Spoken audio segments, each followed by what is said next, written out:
Coucou mes chéris, j'espère que vous allez bien, où que vous soyez en vacances, au bord de plage, à la montagne, chez vous tranquillement installés. Je vous salue et je vous souhaite une très belle journée et merci d'être avec moi. Euh, merci pour votre présence, tout simplement. Alors aujourd'hui, qu'est-ce qu'on va faire aujourd'hui? Eh ben, j'ai envie de vous parler d'un sujet qui est très courant dans la spiritualité actuelle. J'ai du mal à prononcer ce mot, spiritualité. Dans le monde des éveillés actuellement, depuis toujours, c'est la question de l'ego. Alors, existe-t-il encore un ego pendant le processus de réveil à qui nous sommes? Pour rappel, ce réveil soudain m'a été révélé, bon, ça m'a rattrapé en 2012, l'année fatidique où la conscience nouvelle s'incarne sur Terre, où le nouveau calendrier de l'humanité fonctionne. Qu'est-ce que ça veut dire tout ça? Ça veut dire que, j'espère que vous allez bien dans votre monde. Ça veut dire quoi tout ça? Ça veut dire que dès 2012, une nouvelle lumière déchire le voile d'illusion qui a plongé la Terre depuis des millions d'années dans un obscurantisme de qui nous sommes. Et donc révèle petit à petit à l'humain ce qu'il est véritablement. Qu'est-ce qu'un humain? Un humain, c'est d'abord vivre en fraternité, en communion avec tous les règnes et pas seulement entre humains. Ça, c'est le rêve primordial de celui qui a créé tout ce monde-là. Mais pour pouvoir vivre l'amour, vous en convenez avec moi qu'il faut traverser toutes les couches ténébreuses qui forment l'existence. Et la Terre est une planète où la Terre est une déesse et elle s'est sacrifiée pour accueillir toutes les âmes qui ne sont pas encore dans une communion parfaite avec tous les êtres. Donc elle est là, c'est une très belle école pour nous tous qui nous incarnons sur Terre. Certains viennent de très loin, d'autres sphères, d'autres règnes, d'autres dimensions qui, ces êtres-là, n'ont jamais connu de violence de toute leur existence et traversent des couches ténébreuses de la Maya qui forment tout autour de la Terre pour venir s'incarner sur Terre dans la troisième dimension en perdant toutes leurs facultés. Certains vont se reconnaître dans cette vidéo. Certains viennent des consciences très élevées, des planètes telles que les Pléiadiens ou les Vénusiens et ce qu'on appelle les starseeds. Les starseeds sont les graines d'étoiles semées un peu dans l'univers, dans les autres dimensions les plus évoluées, beaucoup plus évoluées ou carrément... en fait, j'ai eu l'occasion d'avoir senti comme ça, d'avoir quelques bribes de souvenirs comme ça, d'avoir voyagé comme ça dans les dimensions où les cités étaient en cristal, où les gens étaient d'une conscience proche de celle des dieux. Pas de violence, rien du tout. Et des fois, une fois, j'ai atterri sur un truc, mais phénoménal. Il faut que je vous le raconte, ce truc-là. C'est incroyable. À la prochaine vidéo. Raconterai mes résurgences on appelle ça des résurgences ou des souvenirs où j'ai atterri dans d'autres dimensions, mais beaucoup plus évolué, quoi. Je veux dire, waouh, quand je reviens sur Terre, je me suis dit, waouh, mais qu'est-ce que c'est que ce truc? Moi, je veux plus revenir là. Et ils ont dit, non, non, non, non. Non, non, tu es lié à Gaïa. N'oublie pas d'où tu viens. J'ai dit, ouais, j'ai pas oublié d'où je viens, mais quand même, c'est waouh. Bon, tout ça, c'est encore des formes d'identification, me direz-vous. Oui, mais des identifications, il y en a plein. Il y en a plein et ce sont des mondes parallèles, si vous voulez. Nous, on est au centre et puis on a vécu toutes ces expériences-là, tous ces mondes-là.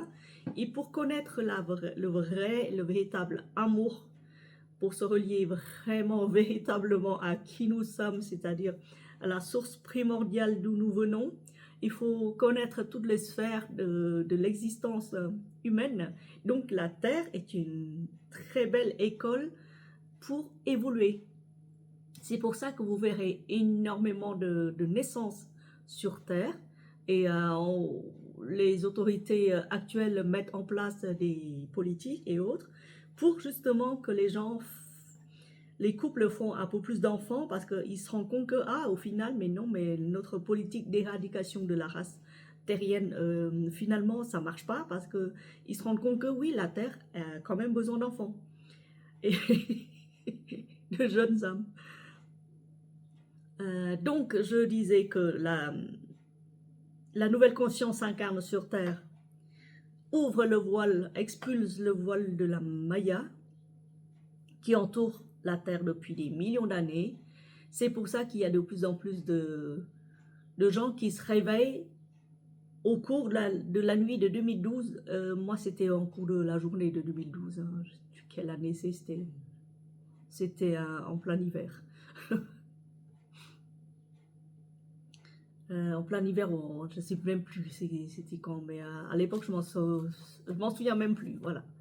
Donc, je disais, et puis, oui, la nouvelle conscience s'incarne sur Terre, ça, vous le sentez.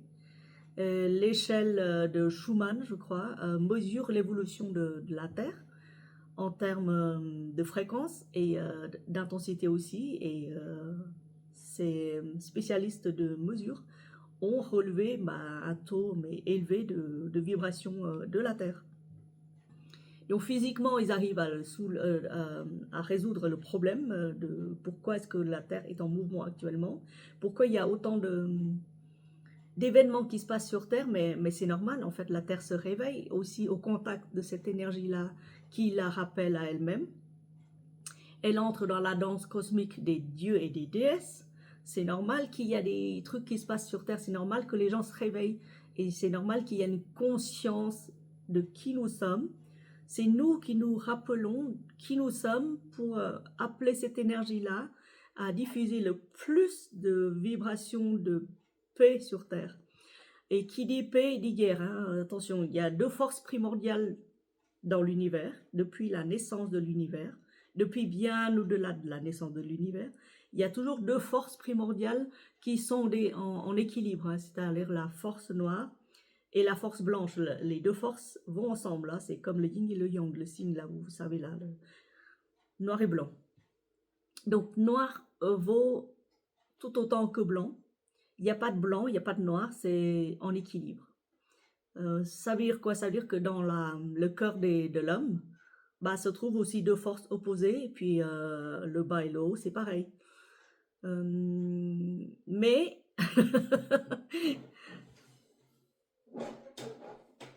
bonjour, tu ramènes plus de souris, hein, ma poupée, hein, mon chachou. Voilà, les deux. Mais les deux forces s'opposent. Les deux forces s'opposent mutuellement pour se garder en équilibre. Parce que s'il y a un déséquilibre quelque part, ça va pas. C'est comme actuellement sur Terre, il y a un déséquilibre phénoménal, ça se voit tout de suite, parce que la Terre est un centre de refuge du mental. Et le mental, tout le monde sait, il fonctionne à l'envers. Il marche sur la tête. Il y aura de plus en plus des décisions qui vont être pondues, notamment en France, parce que la France est le siège de la spiritualité de descendance christique. Oui, et la France sera, comment je le sais, mais c'est intuitivement, de toute façon vous le savez, vous le sentez, qu'il n'y a qu'en France qu'il se passe les trucs les plus dark et les plus noirs en sous-couche. Mais au même moment, en France, se développe une conscience spirituelle, mais assez conséquente quand même, parce qu'il y a de plus en plus des gens qui se réveillent, qui disent oui, non, mais non, nous, on n'est pas comme ça. Et on veut construire un monde nouveau. Et ce monde nouveau-là a été instauré, mais depuis des millions d'années, pareil, par des maîtres de sagesse, ce qu'on appelle ça les maîtres de sagesse. C'est la fraternité blanche dont je vous ai parlé déjà dans une de mes vidéos, je ne sais plus laquelle. Mais je peux vous en reparler si vous voulez. La fraternité blanche, on appelle la fraternité des Lumières, c'est celle qui est gardienne de toute la sagesse de l'humanité. Et, qui, de toute façon, enseigne par les voies secrètes, par des voies ésotériques à l'époque. Maintenant, l'ésotérisme s'est développé, notamment avec l'invasion des Chinois, du gouvernement chinois. Attention, moi j'ai beaucoup d'amis chinois, des collègues chinois, ma mère parle chinois, mon père cause chinois, moi non, mais j'ai énormément de connaissances chinois. Je crois que dans la famille, on s'est même marié à des Chinois. Donc nous, on n'est pas contre du tout des Chinois, on est contre le gouvernement, enfin contre, on sait que ce gouvernement-là est de descendance dark, très noire. Actuellement, il sème la pagaille entre, cette force noire-là sème la pagaille entre la Thaïlande et le Cambodge. Donc vous verrez de plus en plus de guerres comme ça qui se développent comme ça, des petits foyers comme ça qui se développent. C'est la lutte constante entre la force noire et la force des Lumières. J'en conviens actuellement que la force des Lumières s'efface actuellement devant la rudesse de la force des ténèbres, j'en conviens, mais ce n'est qu'une apparence. Ce n'est qu'une apparence, soyez confiants sur cela. Je sais que si ça s'aggrave, le Vietnam entrera en guerre aussi par n'importe quoi, une quelconque voie, contre ses voisins. Et il faut s'attendre à cela aussi, parce que de toute façon, la force noire, quand elle s'étend, elle s'étendra sur, de toute façon, elle a déjà une mainmise sur toute la Terre pendant des millions d'années, et le voile se déchire actuellement, mais petit à petit. La lumière, l'amour entre non pas de manière fracassante, mais elle entre au cœur des hommes. C'est-à-dire qu'elle ne se manifeste pas comme ça, en plein jour. De toute façon, la lumière, l'amour, la fraternité, la bienveillance, tout ce qui est à l'opposé de ce qui n'est pas, ce qui est dark, ce qui est visqueux, ce qui n'est pas votre propre nature, la lumière de l'amour entre directement au cœur des hommes et pas à l'extérieur. Et c'est à partir du cœur, c'est à partir de la connaissance intérieure que vous pouvez apporter votre rayonnement, et que ça doit rayonner petit à petit sur toute la surface de la Terre. Mais ce n'est pas tout de suite, hein, c'est dans seulement 50 ans que vous verrez les premiers prémices de cette fraternité-là s'instaurer sur Terre. Et dans 100 ans, 150 ans, il y aura une relative paix. Et d'ici là, la Terre sera de toute façon soumise aux épreuves chaotiques du climat. Voilà ce qui est dit en ce qui me concerne sur la descente de la lumière sur Terre. La lumière descend non pas de manière fracassante, non pas je te bousille en un seul coup, parce que c'est pas son but. La lumière, comme elle vous aime, mais depuis toute l'éternité, depuis que vous êtes né, depuis bien avant votre naissance, elle vous aime via les enseignements de sagesse des maîtres antiques, des maîtres de sagesse, via des forces blanches qui s'incarnent sur Terre siècle après siècle, de manière très patiente, pour vous amener un peu d'amour, pour labourer le sol, pour semer des graines nouveaux. Et d'autres semences, d'autres étoiles ont successivement se sont incarnées sur Terre pour apporter aussi, via les avatars et autres, des enseignements qui ont été déjà cachés et manipulés aussi. Il y a des enseignements manipulés. Comment je sais tout ça?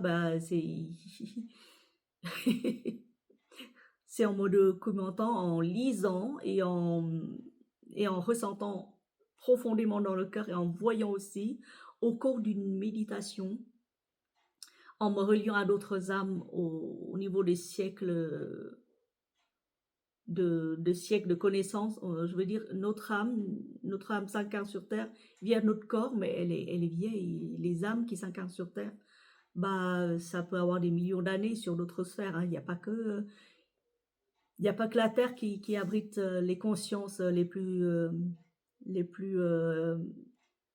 évoluées. Il y a aussi d'autres sphères qui ont abrité des hommes depuis longtemps et que ces hommes sont partis, mais ont laissé derrière eux une conscience et des connaissances. Quand on s'ouvre à ce genre de connaissances, on n'arrête pas de découvrir, mais un jour je pensais que c'était fini, ma voix c'était fini, là c'est fini, je sais qui je suis, je sais ce que je vais faire, mais en fait c'est pas fini, c'est un apprentissage en continu développement, mes chéris. On peut pas dire oui, non, mais là, aujourd'hui j'ai tout compris, je sais. Non, ça c'est un ego spirituel pur. Euh, voilà. Comment j'ai fait pour atterrir là?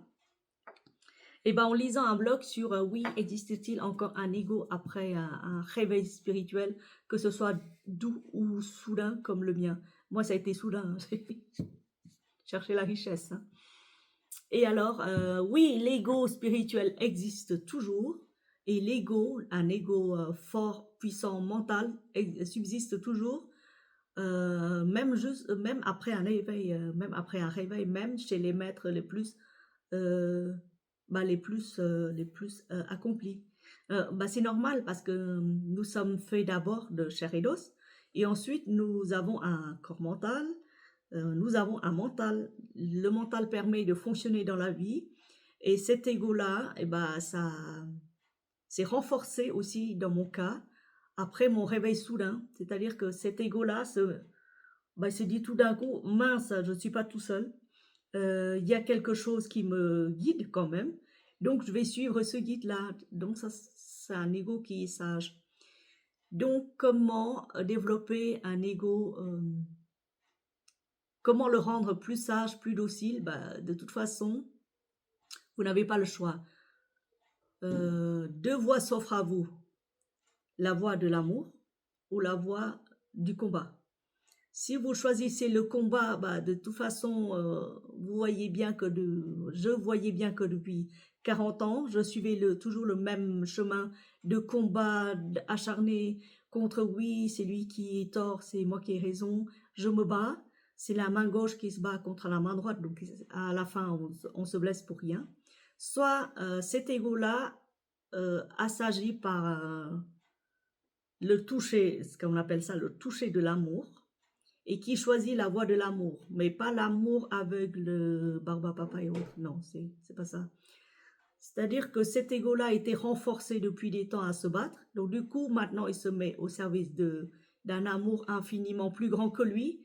Donc il se dit, ah, je suis un grain de poussière par rapport à la connaissance qui m'a été révélée de manière fracassante. Donc maintenant, pour subsister encore, pour pouvoir être le bon serviteur, je me mets au service de l'amour. C'est tout. Mais l'ego subsiste encore, hein. C'est pas parce que oui, on est touché par la grâce que on va être zen et tout. Non, non, non, non. Il y a encore des événements qui arrivent qui vous disent encore attention, regarde là. Là, tu te prends pour ça et en fait, c'est pas ça. Remets-toi au centre. Ne te densifie pas à ce que tu vois.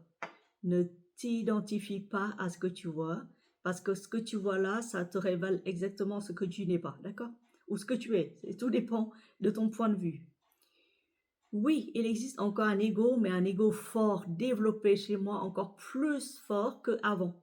Avant, je savais même pas où j'allais.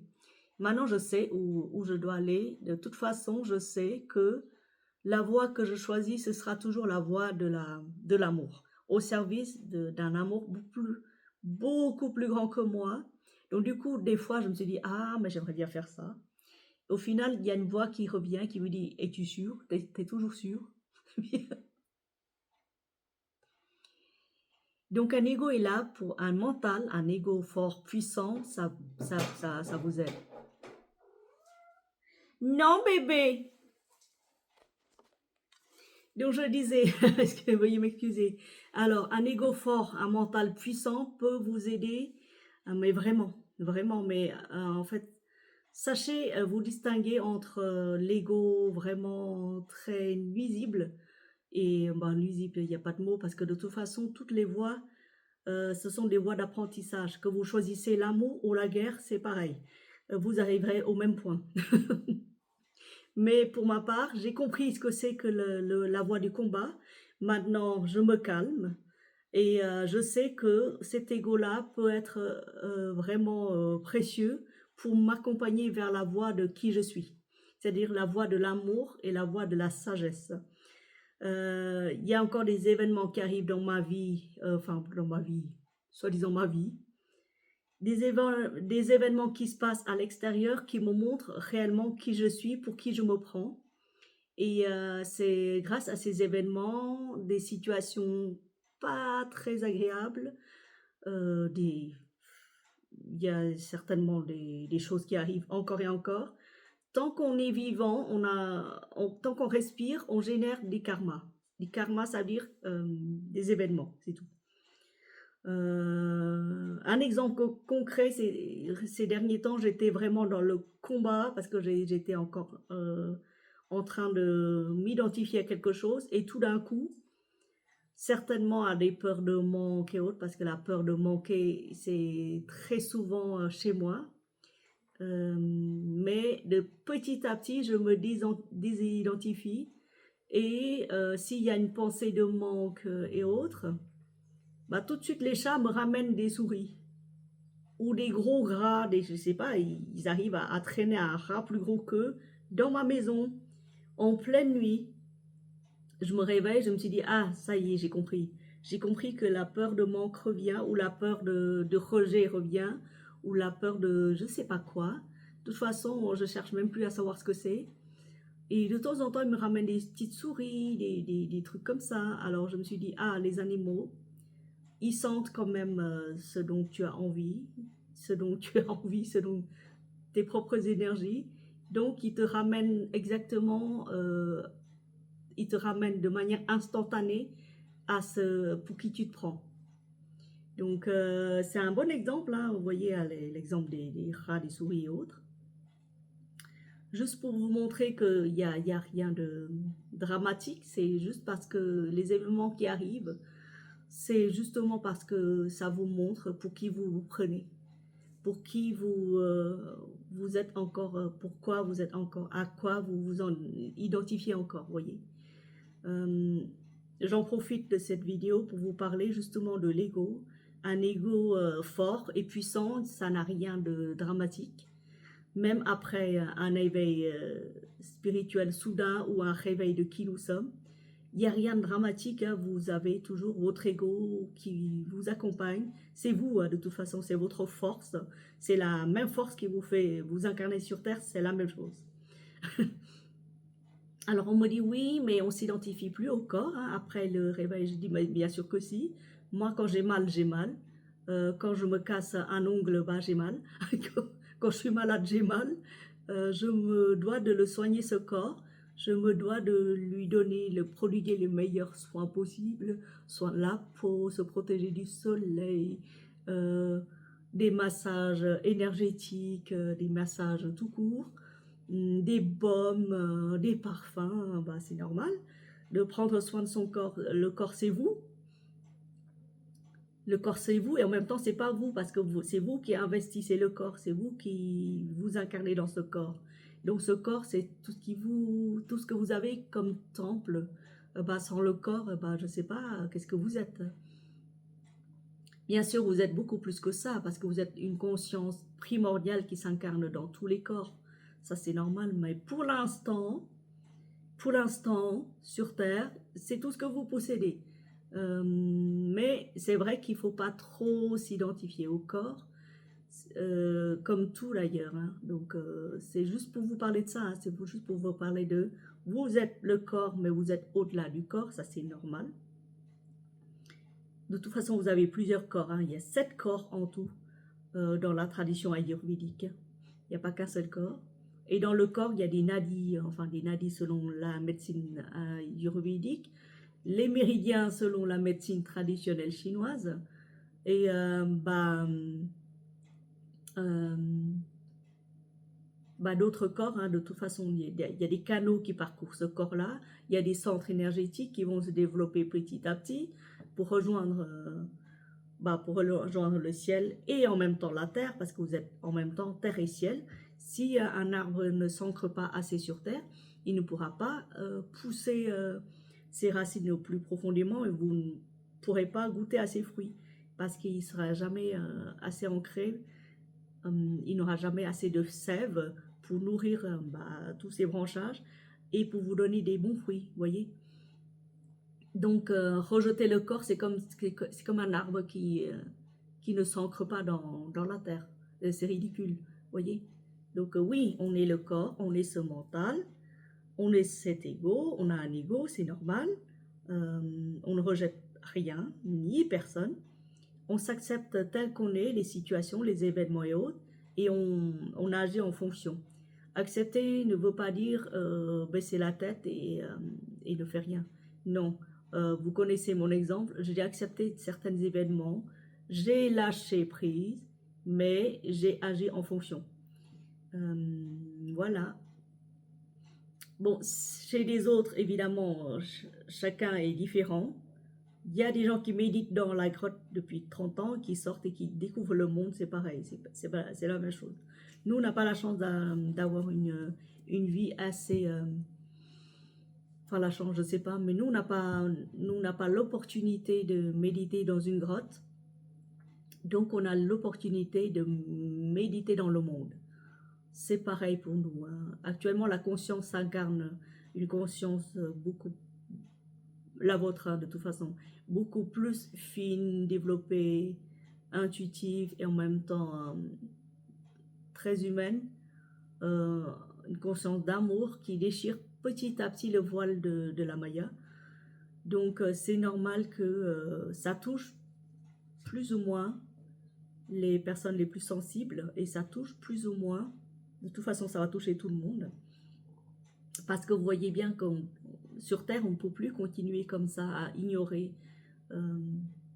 certains actes, des idiocraties, des trucs, des idiotes en matière d'opinion politique, enfin de décision politique, je veux dire, c'est une incohérence totale et ça, les gens se rendent compte de plus en plus. Voilà. Alors, qu'est-ce que je voulais vous présenter aujourd'hui? Eh bien, écoutez, juste un moment, je vais prendre un peu d'eau parce que j'ai la gorge sèche. Voilà, donc je disais que la conscience s'incarne sur Terre depuis des millions d'années. Elle se renforce ces derniers temps. La date marquante, c'était 2012. Et alors, ma sœur, qui est sur le même chemin de réveil que moi, parce qu'elle se dit, non mais ce monde-là, au début, elle se dit, non mais ce monde-là, c'est plus possible.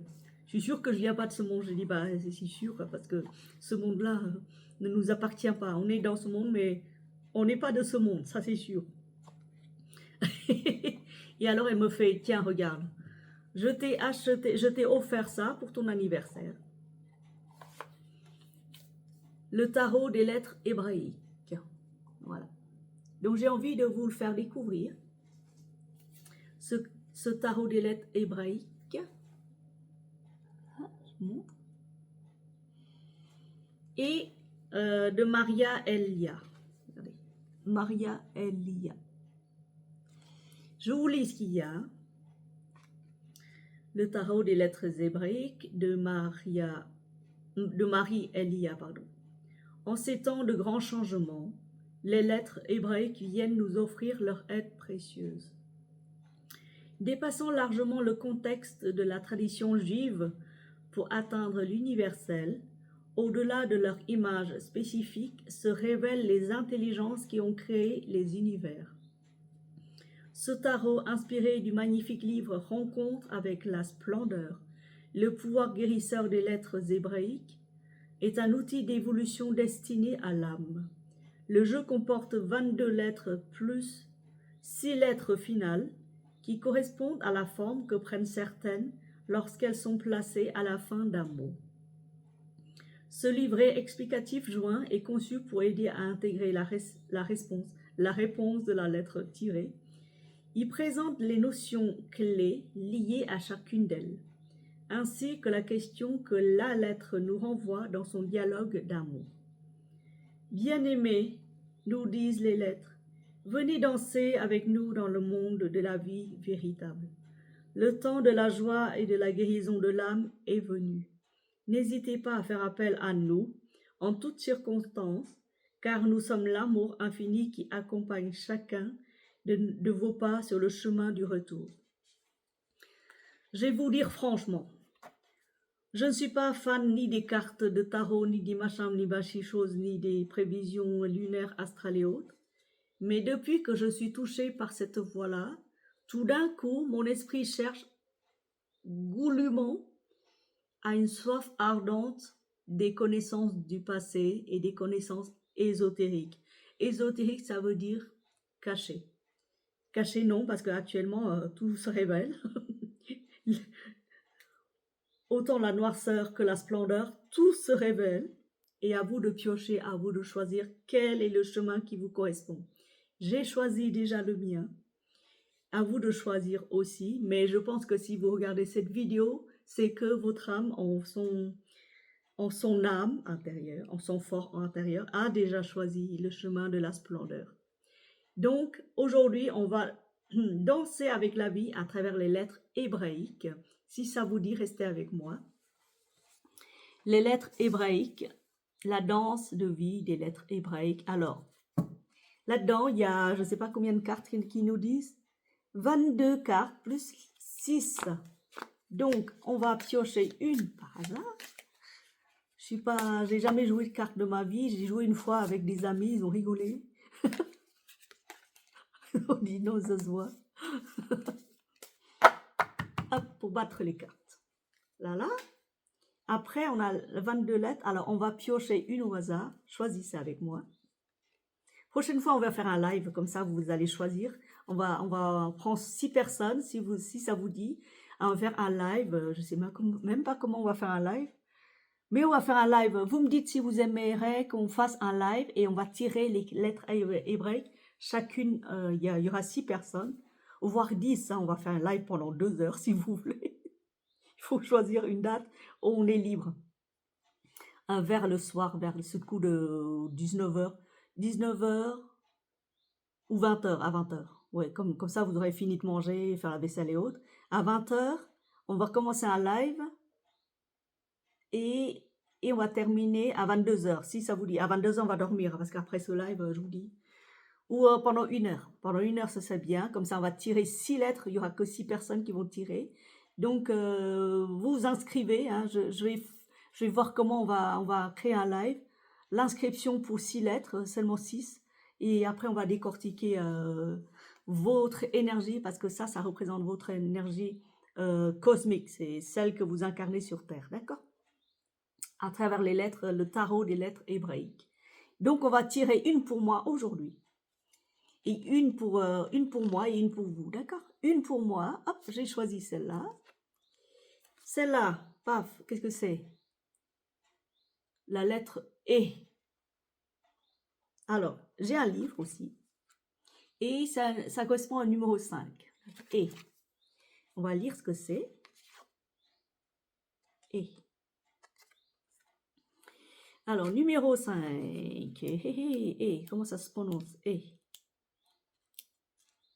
E. Hop. Là. E.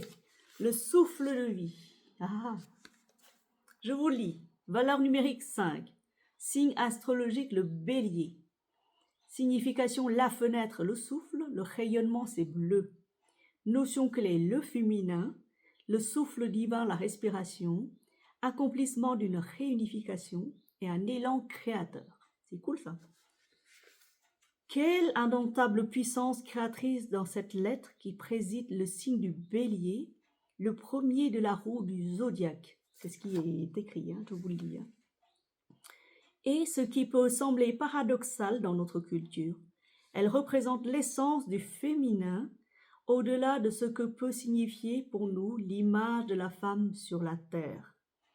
Elle apparaît 2 fois dans le nom divin Yod-He Vav-He, Yod-He Vav-He, où elle manifeste la face féminine de Dieu, unie à Yod et à Vav, face masculin. He, donc c'est la face féminine. Dans le tirage, He vient nous dynamiser et nous invite à respirer en conscience, ce qui dépasse la notion d'un simple exercice. L'air que nous respirons l'est aussi par tous nos frères et sœurs de l'humanité, que nous les aimons ou non, par les animaux et les végétaux. L'atmosphère de la planète représente également son champ vibratoire, dans lequel nous baignons tous et dont nous sommes responsables. Respirer en conscience devient un acte d'unité, au grand potentiel guérisseur qui nous rappelle qui nous rapproche de notre réalité divine, ou qui nous rappelle notre réalité divine. Dans l'air vibre une énergie de vie, le prana, nourriture essentielle pour tous nos corps subtils. He nous invite à ouvrir les fenêtres de notre être pour l'accueillir dans nos profondeurs intimes et le laisser circuler sans chercher à le retenir. La respiration nous enseigne qu'il faut accepter de se vider pour être rempli. Si nous cherchons à retenir la lumière de peur qu'elle s'échappe, nous bloquons l'échange. Nous figeons la force de vie. Et dans le tirage peut signifier que la situation demande un élargissement ou une ouverture plus grande, une respiration nouvelle dans une confiance totale. Son énergie accompagne le changement et nous aide à puiser à la source d'un dynamisme ancré dans la volonté de notre âme de lumière. La question de He, enfant de la source de vie, viens en ma lumière bleue et respire. Respire profondément. Acceptes-tu de t'ouvrir à la vie? Préfères-tu tenter de rester en vase clos dans ton univers personnel? Entends-tu l'appel de ton âme qui te pousse en avant? N'aie pas peur, bien-aimé, je suis là, je suis toi. Accompagne le mouvement de vie et une porte s'ouvrira pour toi. Ne cherche pas à retenir ce qui semble s'échapper. Ce que tu crois perdre. La vie est changement permanent. Elle te rendra au centuple ce que tu crois perdre. Si tu ne figes pas ton pas, avance en confiance. Tu as rendez-vous avec toi-même. Âme voyageuse, allège tes bagages. Tu n'as besoin de rien d'autre que de cette force fougueuse qui s'élance déjà en toi. Ouvre-lui le passage, afin qu'elle ne se retourne pas sur elle en se consumant dans son enfermement. Laisse tomber les barrières qui pourraient t'empêcher de s'exprimer. Il te suffit de dire oui au nouveau, de tout ton cœur, sans y mettre d'image ou de désir précis. Je suis He, et voici mon message. La vie t'aime infiniment. Et si des apparences trompeuses t'ont fait croire le contraire, aujourd'hui, viens danser dans la lumière. Viens danser dans ma lumière, car tu seras bientôt en terre promise. J'adore la danse de vie des lettres hébraïques. De toute façon, à chaque fois, à mes tout débuts, quand j'étais au contact avec cette force-là, et qu'on m'a offert cette carte-là, ces cartes, les tarots, à chaque ouverture de lettres, mes larmes coulaient tout seules. De toute façon, ils coulaient tout seuls. Il y a une force intérieure qui reconnaît que ces mots, ce sont des mots du vivant, des mots d'amour. De toute façon, tout ce qui est dit là est vivant, il n'y a pas de trucage, il n'y a pas de montage, ça vient du très fond du cœur. ça vient de qui je suis. De qui je suis n'est pas de ce corps, n'est pas de ce mental, bien au contraire. Ce qui je suis est à travers des siècles pour venir, pour vous parler. Et ce qui je suis là, je veux dire,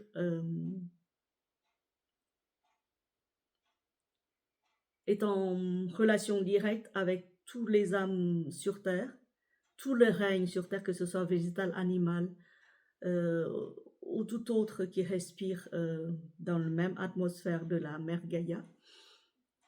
Et de toute façon, le vivant ne s'exprime pas de manière calculée. Le vivant s'exprime de manière calculée, que ce soit dans une crise de colère ou, ou dans un partage d'amour comme ça. Merci de m'avoir écouté. Merci de m'avoir suivi. Et dites-moi si vous êtes intéressé pour un tirage des lettres hébraïques. De toute façon, il n'y en a que 22.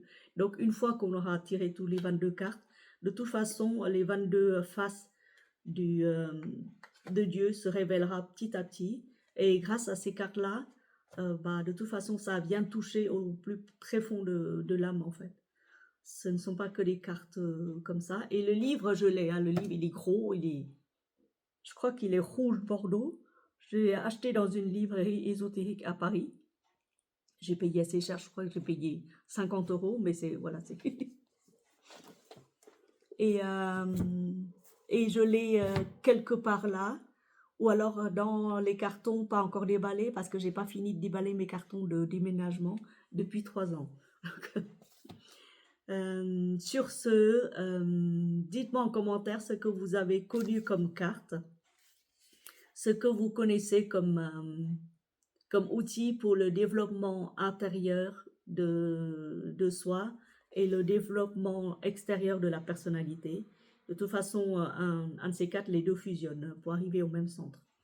Voilà, merci beaucoup et puis soyez courageux pour les temps à venir. Et de toute façon, tout ce que vous voyez, tout ce que vous croyez percevoir, entendre, ce n'est qu'un déchirement du Maya, d'accord, du voile Maya, du voile d'obscurantisme, voilà.